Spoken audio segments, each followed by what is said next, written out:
Dungeon Crawler Carl is one of those series that builds upon itself. Each iteration, as it peels back more layers, you realize how much more complex it is.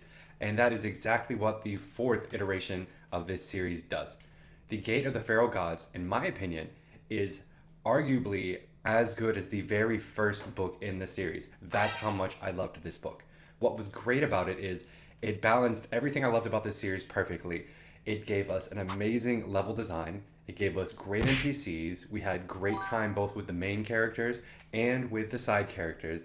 I think it had a really good sense of danger in it, and I think that it brought about some really interesting mechanics that we weren't able to see earlier in the book series. And I think this is sort of like if you ever played D&D, as you go along, you get more complicated spells and abilities, and like that, in this book series, Carl and the characters in the series in general get to be more and more creative and have more and more elaborate plans and bigger abilities and everything. And I think that makes for some really interesting plot points because the stakes are incrementally higher in a way that makes sense. And because things build upon themselves, it's not like, oh, we had this universe ending amazing big thing last book. How are we going to top that? It's each time the stakes get a little bit higher.